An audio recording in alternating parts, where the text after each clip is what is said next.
Hello and welcome to the Exponential Australia Church Leaders Podcast. We are so glad that you join us today, particularly as we are hearing from such a wide range of leaders from right across the Australian church, both by way of denomination, methodology, geographically, as well as occasionally hearing from some global guests as well.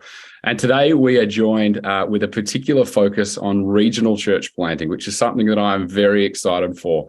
I think particularly the lessons we can learn and the paradigms that we can begin to think about when it comes to planting churches in regional locations, rather than a lot of what we hear can tend to be with reflection upon city centre church planting, which of course is very important, but there's nuances and differences. And so today I'd love to introduce you to Aaron Bachmann from Lifestyle Church and Caleb Dwyer from Generosity Church.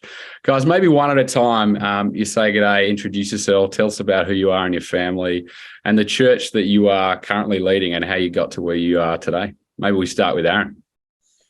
Thanks, Charlie, so much. Really appreciate the opportunity to have this conversation. I was born and grew up in central Queensland, right on the coast of central Queensland, maybe halfway between Brisbane and Townsville, just for some perspective.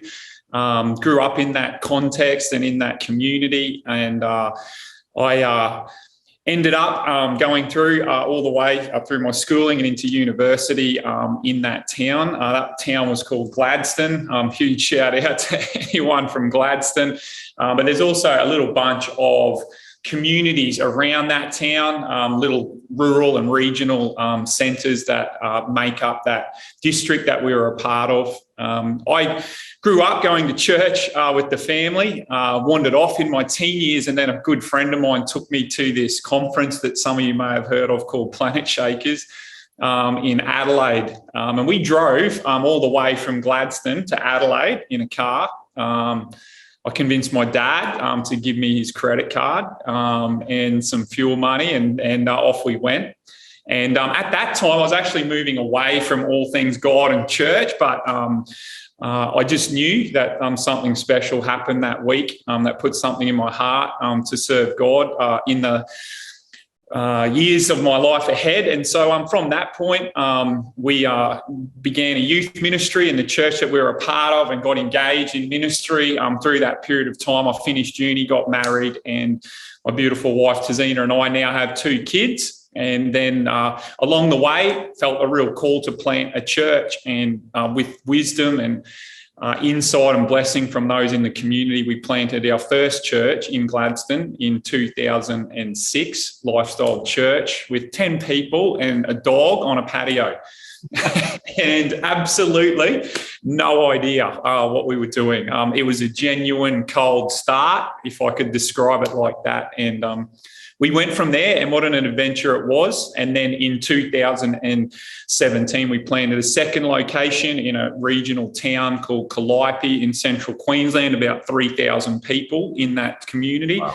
And then we are now based in Redcliffe. We adopted a location here in Redcliffe, and that's where we are currently.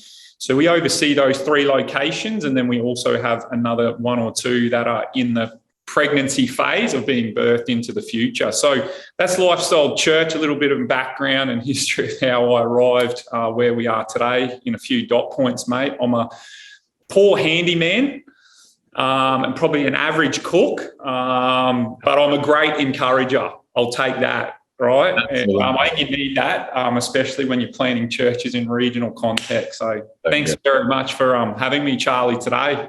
That's great, Aaron. That's an awesome summary of my experiences of you, mate. You're a fantastic encourager. Caleb, we might jump to you, mate. Tell us a bit of who you are, where you're at, some of your story to where you are today. Yeah, thanks, Charlie. Like Aaron, I want to thank you. It's so good to be here. Great to be on a conversation with Aaron. And I always love chatting with you guys. So hopefully this conversation is as rich as the ones we have when we're just talking. So I grew up down in Victoria, in Ballarat. It's around 100,000 people town. We lived on the edge of town for most of my childhood, and Ballarat's one of those places you can swing either way. You can either become a real city kid and shoot down to Melbourne, or go rural. And some of my siblings have done the city venture, and I've gone the other way and gone rural. I married a country girl from Cowra, and we lived together in Ballarat for a while, serving in youth ministry. And then we're actually overseas in the back blocks of nowhere doing some mission work, and we really had church planting on our heart. And so we just prayed and said, Lord, we're just going to be obedient to you. The next opportunity to plant a church that comes up in the network we were a part of, we'll go. And the next day we woke up to an email out of the blue saying, hey, if you guys ever want to plant a church in Parkes, New South Wales, let us know. So we replied back and said, no worries. As soon as we get home, we'll quit our jobs and get organised, sell our house. And then I had to ask Renee exactly where Parkes was, because I didn't know rural New South Wales that well at that time. Yes. And we moved. That was 2009. We planted Parkes. Very similar story to Aaron. It was just a coal plant out of our founding pastors. We're in a tiny little town called Narromine. That is a beautiful town. It's the heartbeat of our church. There's love for rural communities. And so that's where our founding pastors were, and we planted into Parkes, the first location or campus. And it's been a steep learning curve since there. We've since planted 5 locations, adopted 4, so we've got 9, and then 2 location connects, which are kind of like a connect group, but it's on steroids because it's a place that we don't actually have a location yet. Maybe we will, maybe we won't. We're just really seeking out what God's got in that space. So it's been a wild journey since. 4 beautiful daughters, a dog, a horse, 3 goats, 100 acres of land, and the best wife in the world. And you'll never get me back to the city now. Love regional Australia. It's the best. And I guess the most important question, guys, is do the dogs or the animals count in church numbers? That's a really important question. Yeah, some weeks I have to. Charlie, I told you my first count was 10 people and a dog, literally on the German Shepherd still. And we actually first funeral as well, because I needed to bury her a couple of months later. It was one of the family's pets, but just on the patio. And the first announcement, mate, was grab a line off the tree on your way out. That's the best. Well, guys, already we've got into some kind of country-esque areas of conversation. Like we're talking about particularly rural church planting. Each of you guys have talked about the fact that you are in regional parts of Australia, but you've done an incredible job at planting churches and multiplying churches. Mm-hmm. And of course, the great heartbeat of Exponential is church multiplication and seeing more churches planted in our country. I guess, particularly given where we're going today and the whole conversation being about regional church planting, I just kind of wanted to jump straight into it and go, from your experiences, tell us some of the things that you've experienced that are, I guess, different when it comes to regional church planting, some of the things that you've had to grapple with that I guess there can be a tendency when we talk about church planting that it's in some situations, it's more like planting a service and hoping people that will come. But from each of the kind of conversations that we've had offline, you guys have told remarkable stories of actually having to get into people's lives and missiologically think about how you're going to build community. And particularly in a town of, say, 3,000 people, it's already a tight-knit community in ways that you're trying to actually bring the gospel into those communities. Haphazard kind of way, just wanted to throw to you guys and go, tell us some of what you guys have observed and been a part of in doing that. Maybe we'll start with Caleb first this time. Right. Yeah, sure. I certainly, when we started Parkes, which was our first plant, we probably only had that mindset of let's put a service on and hope people come and we'll mailbox drop and we'll do all those sort of things. And a little while in, it really wasn't taking off. We were so thankful. We had this, I'm not sure it was entirely roadworthy minibus that would come across from Narromine, which was about an hour and 10 minutes away, full of just ratbag teenagers, awesome people. A couple actually moved over, became our youth pastor, has since planted 2 of our locations. A brilliant couple were running an amazing youth group. Like in a town of 3,500 people, they could get, up to 100 kids at youth. And these guys would come along. And so they'd help us fill the room, but we weren't actually impacting Parkes. And then there was a group of 80-year-old ladies who were looking for a church home. And the church they'd been a part of for quite a while had closed down, and they came along. And so we had this weird dynamic where we had a bunch of 80-year-old ladies and a bunch of teenagers, most of whom weren't even part of our local community. And what do? And we were just trying to find a way for the older people to contribute. It's pack up, set up church, like what we're trying to go for a younger feel for a regional church. So pretty intentionally contemporary with our music and that. What are we going to get these guys to do? And so we asked if they would contribute to supper. And honestly, before long, in a few weeks, supper turned into a full-on meal, a community meal. And it was the best because these ladies would cook like traditional meals, like they'd turn up with beef stroganoff and things like this. And we got these kids starting to come along from broken homes and they'd be hooking in, go, oh, and we called them all Auntie and be like, what's this called, Auntie Charlie? This is amazing. And she'd be like, oh, that's casserole, love. And it became, and we realized, and we still use this term in our church to this day, we started to call that second half. Because what we realized is that actually building a community and not just a service was going to be just as important to what we do as a church and how we love and reach our community as putting on a service. And so then that had to grow even beyond the Sunday and really genuinely become a church of the community. I think in all the locations that we've planted, the places that have been successful are where the leaders have a love, not just in a cliche, that's what you have to say, oh yeah, I love my community, but they get involved. They're in the sports club or they're in the, whatever it is that the local community does. I mean, sport's huge out in Western New South Wales as it is everywhere in Australia. Yeah. But also you give a rip about the farmers. I remember when we were in parks, when it finally started to grow, we got some amazing farming families in, and then our first harvest came along. And like 2 months and I haven't seen them at church at all.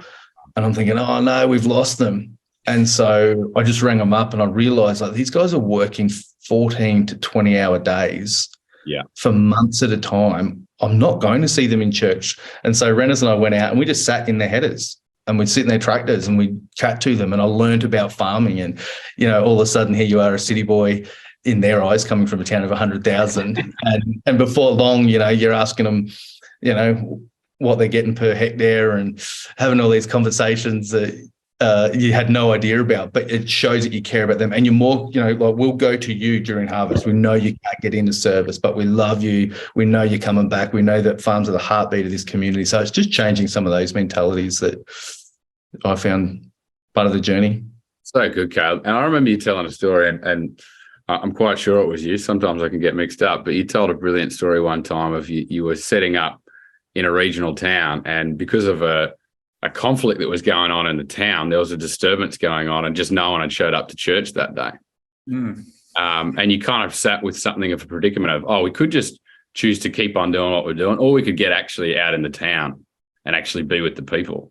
Was that your story or am I completely? Yeah, so that wasn't a generosity location. It's another rural church where I sit on the board. Yeah.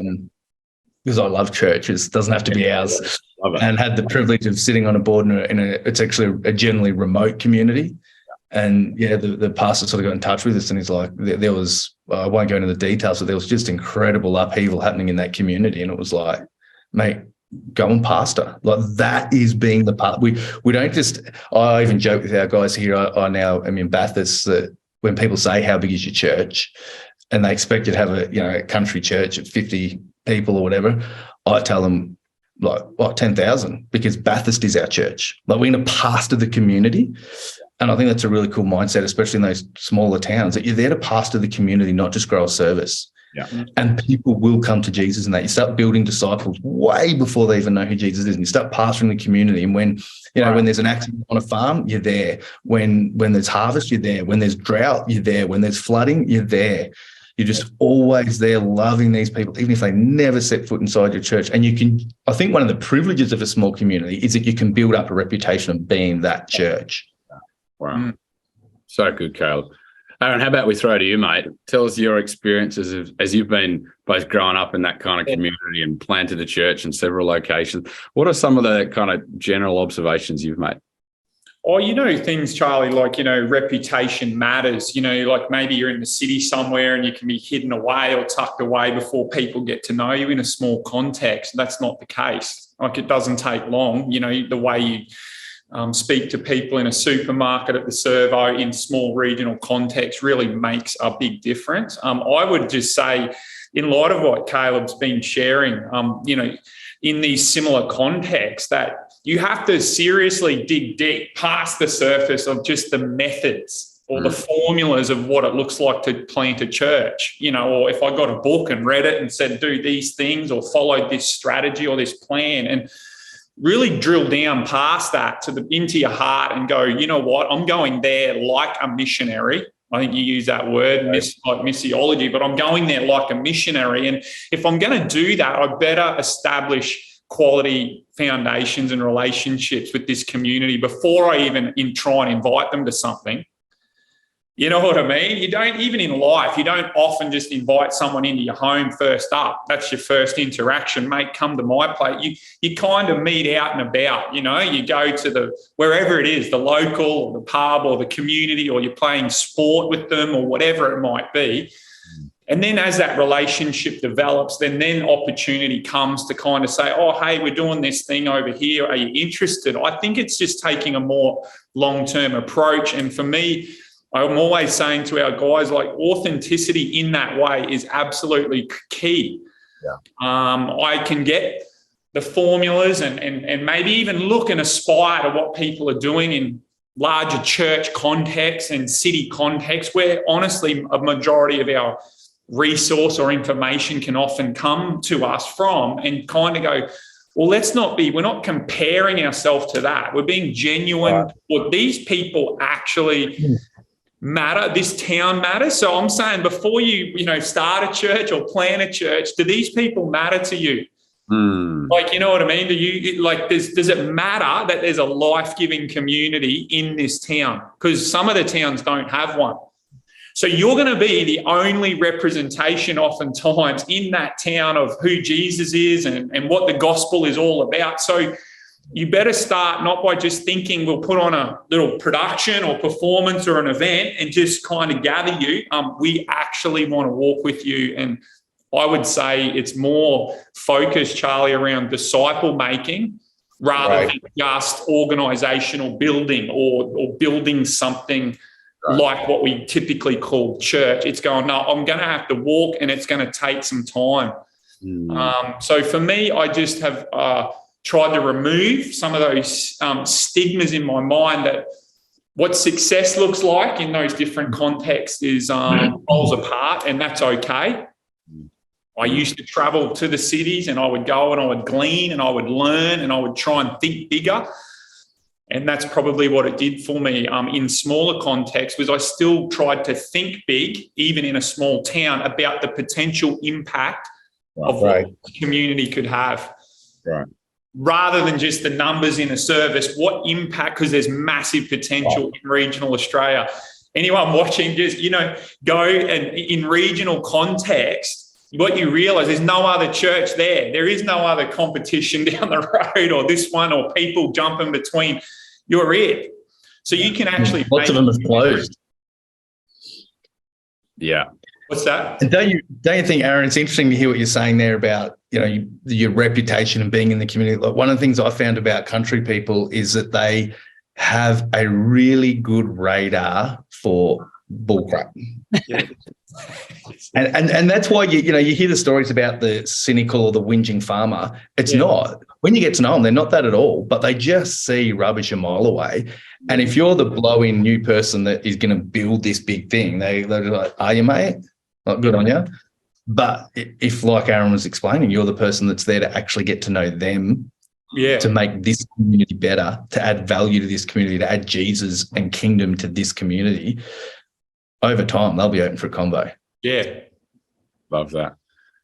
Well, guys, I think you're already taking this conversation in a brilliant direction, and I love some of the reflections that you guys have had. I guess the flip side of that question, and because I think, and we were talking about this offline before, in order to kind of see more people right across Australia want to Jesus and come into a discipling relationship with Jesus and be part of life-giving churches, which is our great hope and prayer as the Australian church is Exponential, we realise that there needs to be new paradigms for reaching people. Like that, what we've done is not going to get us to where we're hoping that the Lord would lead us. And sometimes we need to be innovative and creative and think about new paradigms. I wonder if I were to ask you guys who are country-centric church planters who have a huge love for the Lord and his church in each of your towns, What do you think some of the things would be that city-focused churches could learn from the country? Some of the things that you would say have been keys to reaching people where they are,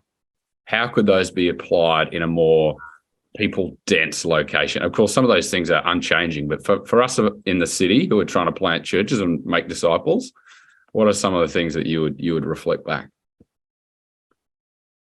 Yeah, I'll jump in there.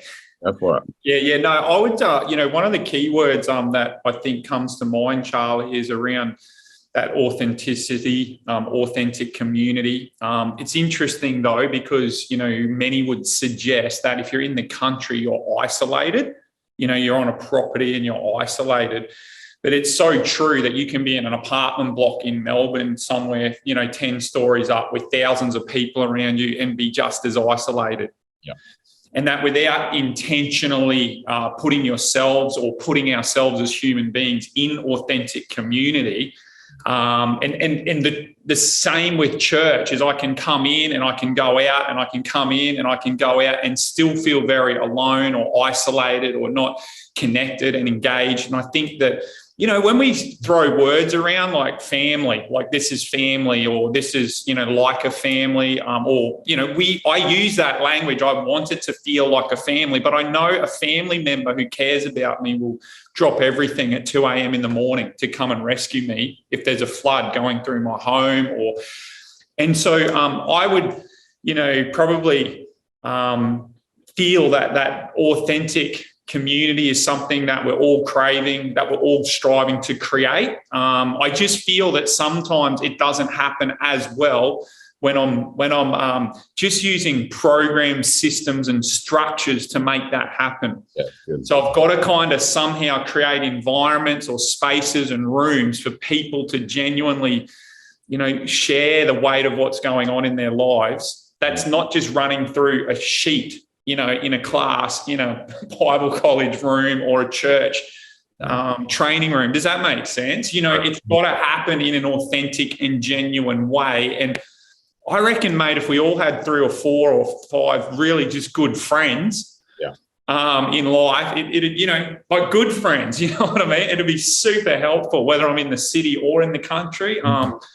But it's amazing how many people wouldn't say they have that. They've got thousands on Instagram, Facebook, and all of that, acquaintances, but people just to genuinely talk with and have authentic conversations and community with is a real challenge, I think, though, that we're all facing, but one that I see may happen a little bit more naturally in a country or regional context versus, what I might see in a city environment. Yeah. What do you think some of those everyday practices or habits could look like, Aaron? Like for those who have maybe got in the habit of just kind of cruising through life, work, like almost to have your radar up for those kind of authentic relationships. Like what would you say about that? How can people? For example, Charlie, I used to say in our church, and still would say this: we're not creating church teams for anything. Like we're not having a church touch football team, right? What we're doing is you go and join the other football teams. Like, don't create church, centered community things that we do, as in we go and invade their space. What I'm saying is you go out and so for me, I'd play touch football with all people who aren't going to church. And then obviously they're going to sit around, have a drink afterwards or whatever. And in that space, these community conversations would happen. And so I think, creating a culture in our church communities where the natural response is, I'm not helping out the church, I'm just being a Christian. So good. In those environments, I'm not doing it to help Pastor Aaron out, to create a football connect group or a Bible study you know what I mean? I'm actually just being a disciple, a Christian. So don't tell me you're doing it to help the church out or to run this program to help the church out. I want you to go and just, whether it's in the antenatal group you're a part of as a mum or this, to actually intentionally create opportunity to have those combos and to be willing and inconvenienced to make those moments happen. And I think that then comes back to the culture for us as leaders that we are teaching and creating and coaching through our our churches and the way we structure it, Charlie, because we can structure it and program it, or we take some risks and it might be a bit messier and it might not look like statistically it's going as well. But when I hear the stories come back, that's what I'm looking for. I'm always saying to our guys, I want stories more than statistics about the impact of what, maybe God's love has had on people in our community. So good, mate. I love that, Aaron. Caleb, how about you, mate? What would some of your kind of reflections back be? I think it's all of my context has been in planting in rural church. So some of the differences I probably think are there, but I might be wrong. Mm-hmm. But I think some of the things that would be beneficial to anybody planting a church anywhere is it's first those internal paradigms that need a shift. Mm. And it certainly was for me. Like I remember it was probably halfway through our time in Parks, and the church was going pretty well by a country church standard. Yeah, things were going good. And yet I remember realizing that, oh, wow, if I'm going to stay, and I started, because my plan was to come learn about church planning and then go to a big city, probably in another part of the world. And then I really felt that God was calling my wife and I to stay long-term in regional Australia. And I was like, I'm cool with that in terms of I love the boating, camping and fishing and dirt bikes. Not so sure about church world, because when I jumped, my paradigm of a successful church, when I looked at it, was, my mates that had studied at the same time as me and stuff, and they got these great churches happening and big youth rallies, and I maybe got 50 people on a Sunday. Mm. And I actually had a time of really wrestling with that in God and having to die to my paradigm of what it was going to look like for my life to be successful in ministry. And it wasn't just about the numbers. It was even just the style and a whole bunch of things. It was realizing that as an introvert, I couldn't just make the pulpit my place. I couldn't have that as my protection, that I was going to have to be what Aaron's talking about, being incredibly real and vulnerable and leading a church that we're all on mission all the time. I think one of those paradigms that we really have to wrestle with in ourselves is that we don't have a secular and spiritual split or dichotomy, that there aren't, this is the things I'm doing for church and now I'm working, because most of the real pastors have got to be bivocational. And so if I'm going to be bivocational, I need to make sure that I'm just as much, and I feel within myself that when I'm working, I've worked as a school teacher, I've worked as a chaplain, whatever it is that I'm doing, that is just as much part of who I am in God, and it matters to the kingdom just as much as when I've got my pastor hat on, or I'm going to live so frustrated on those days thinking I've got to get to the next day so I can actually be a pastor. Actually, I'm part of my community, whether I'm in a school, whether it's a church day, it doesn't matter. And so I had to shift, because for me, it was like, well, you work part-time until you get your church large enough not to. And it's like, that might happen. So it wasn't just numbers, like it was a whole lifestyle of going, actually, everything I am has to be part of the story for Jesus, whether I'm hanging with my family, whether I'm playing touch football, whether I'm teaching. All right, all of this is me pastoring. I happen to get paid by the church a couple of days. But the beautiful thing, I think, in that is that you can't, for example, if you have a poor service on a Sunday, you can't have your melancholy Monday because you're back at work on Monday. Yes. Right. And nobody in your secular workplace gives a rip that you only had 45 people in your gathering. Yeah. But what are you whinging about? I thought you believed in Jesus. You don't care how many people turn up, right? And so it really, just by our setting, it forced me to really deal with some of those paradigms early on in my journey. And it's not that I in any way think I'm better than maybe some mates that I look at. I'm not sure they've wrestled with all that yet. It's certainly not that I'm more spiritual. It was that my environment forced me. But now on the other side of that, I'm so thankful for that. And I find it's actually freeing. And so that's what I'd say. Even if you want to plant in the city and you believe God's got thousands for you, brilliant. Look, I believe for that for you. Yes. Great.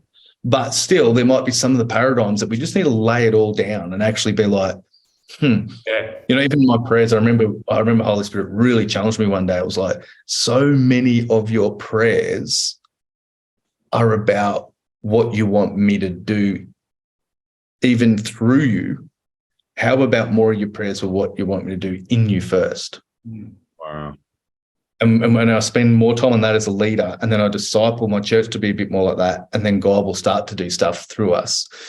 And instead of like, God, you've got to change this, you've got to change that, you've got to change that, maybe change some things in me so I can just be your representative in this beautiful community that I'm a part of. And just, yeah. And also, I don't think it matters whether you're in the city or the country to really wrestle with some of that stuff before you plant your church. Otherwise, what we all tend to do is we have this idea. And I reckon the first 2 years of especially a first-time church planner, often the first 2 years are actually about them learning to die to a bunch of their preconceived ideas and paradigms. Yeah. And then the church. And unfortunately, it's often in that struggle that people think they're a failure because it's not working. Yes. Right. And so many church plants don't survive the 2-year mark. And we think it's because I didn't get enough numbers, or I didn't do this well enough, or I wasn't a good enough preacher. No. I just didn't finish the wrestle that God was doing in me to die to some stuff so that a unique expression of the church could have been birthed that God wanted to do through me all along. I think we fight the wrong fight sometimes. We measure the wrong thing too early. Yeah. Caleb, I feel like you're reading my mail, mate. You're kind of recounting my story, and I think that's so par for the course for like many church planters. And it reminds me of something that Peter Scazzero says is that, success in God's eyes is doing what he's called you to do in his timing, his way. And God's called us in church planting to all different ways of church planting. And I think particularly, this would be my prayer for the Australian church going forward, that we're okay with the guy down the road doing it completely different, because that's what God's called him to. What has God called me to, and how can I be faithful to that? Even when I've got all this swirling of temptation going around me with I want to do it that way, or I haven't died to self yet. I think that's a great word in season for the Australian church, particularly when it comes to that kind of city-country thing.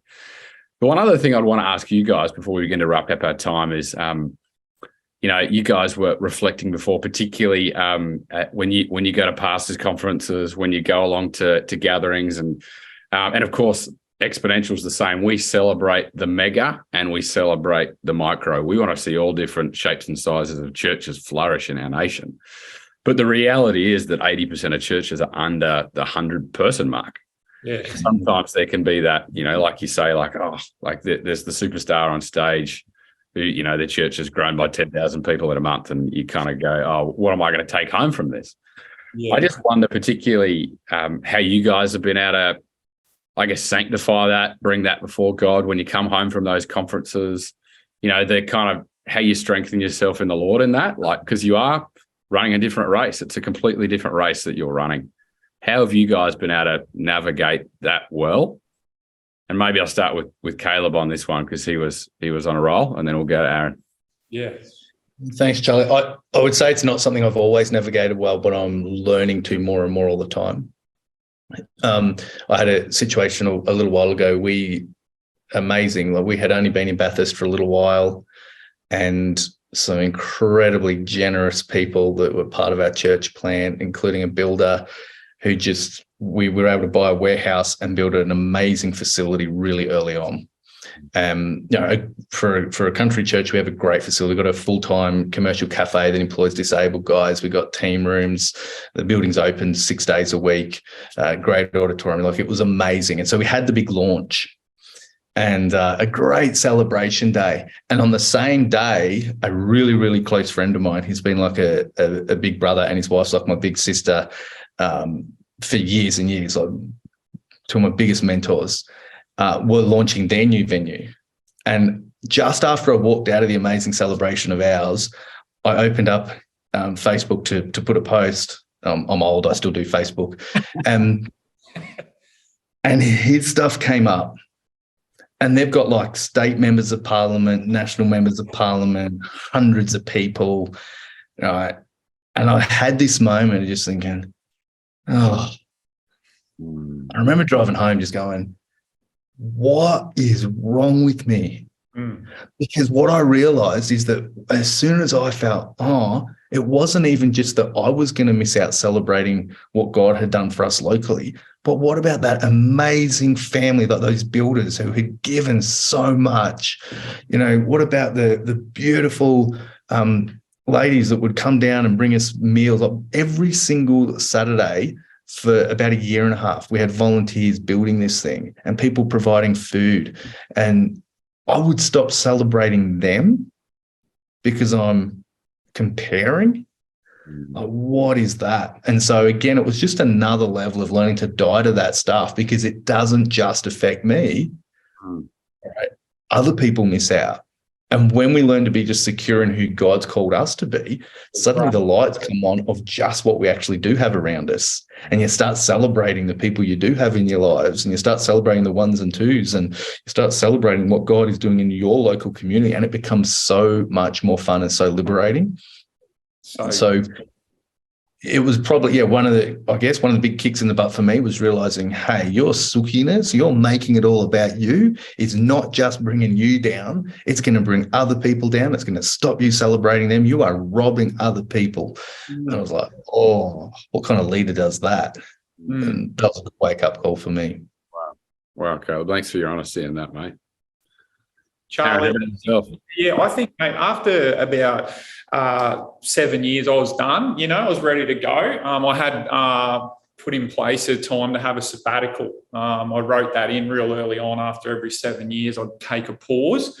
And at that time, I remember thinking, you know what, if everything was taken away, the building that had been purchased now and the name of the church and this and whatever, if all that, would I still be in love with Jesus, and would I still keep loving what I'm doing, and would I do it again?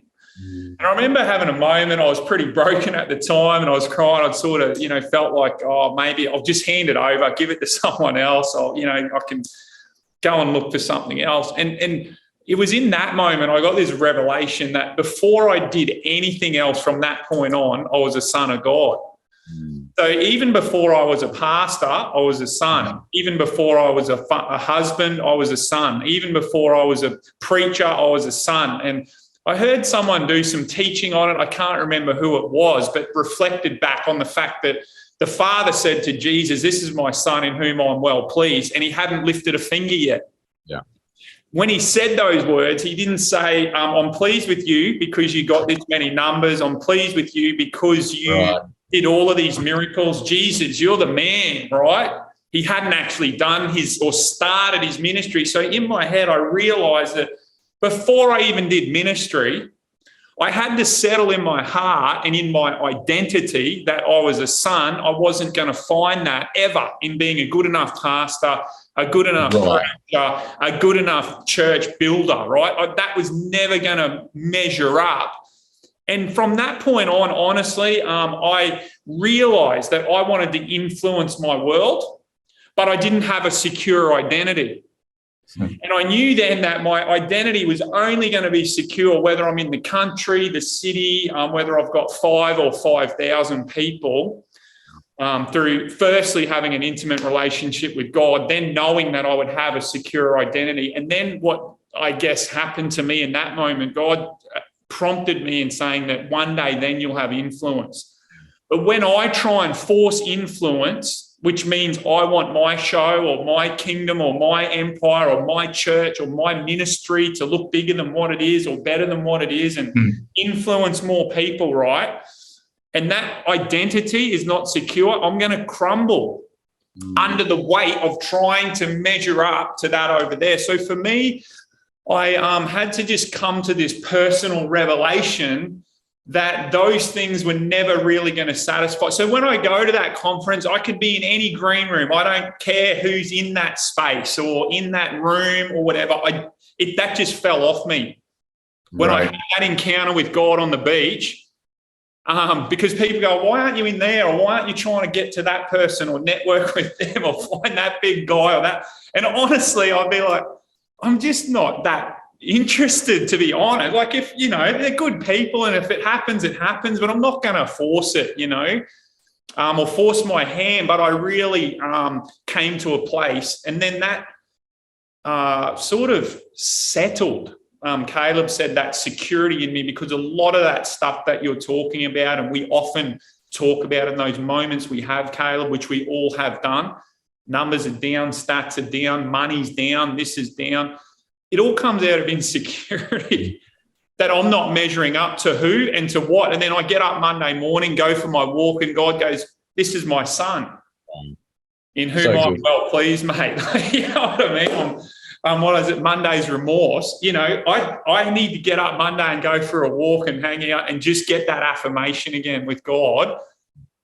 Because then that sets me in a more healthy trajectory compared to scrolling through what everyone else did. Yeah. That week.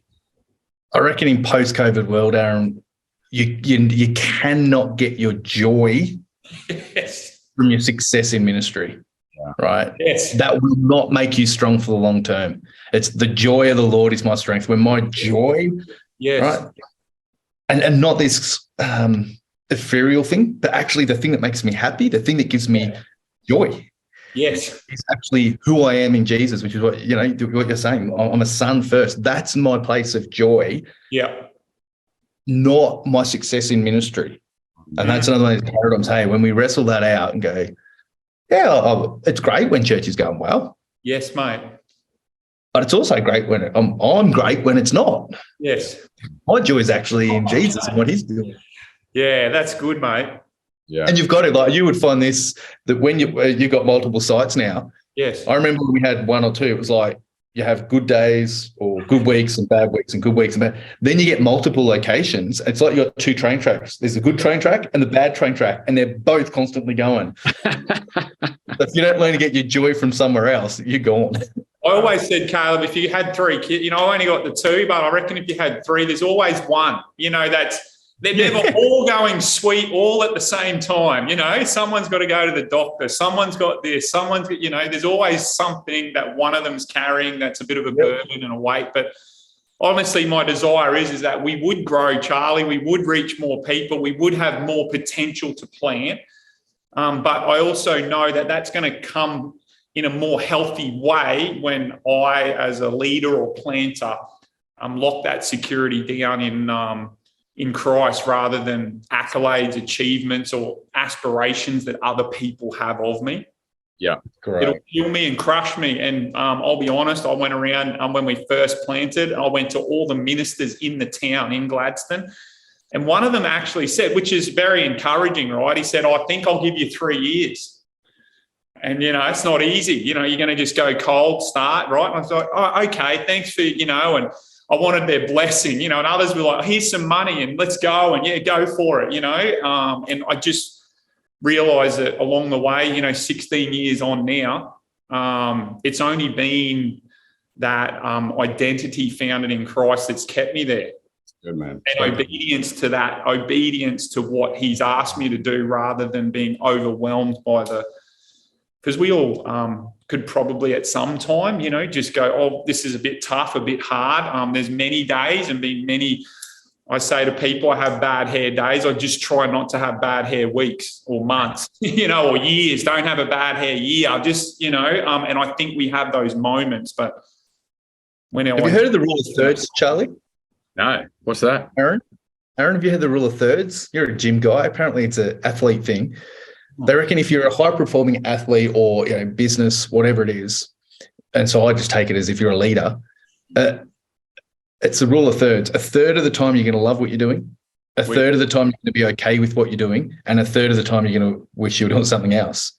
And if that is actually what we should be aiming for, because if we're loving what we're doing all the time, there's probably no resistance. Yes. Right. Actually having an impact for the kingdom. The scriptures are pretty clear. Right. There's going to be bad days. There's going to, like you say, bad hair days. If you're having more than a third of bad days, then you're probably pushing too hard and you're going out of your own ego and you're going to burn yourself out. Mm-hmm. And I just found that little paradigm a really helpful one to just not in a lack of faith way, not like, oh, I want to have bad days, but actually if I do have 1/3 of my days are a bad hair day, that's normal for someone who's leading. Yes. And it just takes the pressure off. So good. Well, guys, I'm going to jump in there. This has been an absolute gold mine of a conversation from all the different areas we've gone around speaking missiologically and what we can learn from the regional churches and also just the soul of a leader. Yeah. I just want to really thank you guys for your reflections, for your thoughts, for your honesty. I feel like the church is in very good hands, particularly when I hear from leaders such as yourself, Aaron and Caleb. And so thank you so much for your time, and thanks for helping us to cheer on fellow church planters right across Australia. Thank you so much, Charlie, for having us. I'll see you up here in Brisbane in February as well for the Exponential Day up here. I'm looking forward to it and really appreciate what you guys are about. Hey, love it in your heart to see the church go forward here in Australia. Love it. Absolutely. Same, Charlie. Love your heart. Love what Exponential does across all the denominations. It's so cool. I won't see you in Brisbane, unfortunately. I'd love to catch up soon. Awesome to see you too, Aaron. Yeah. Good to see you, mate. We will catch up, hey, this year. I'm sure of it. Bless you both, guys. Thanks mate.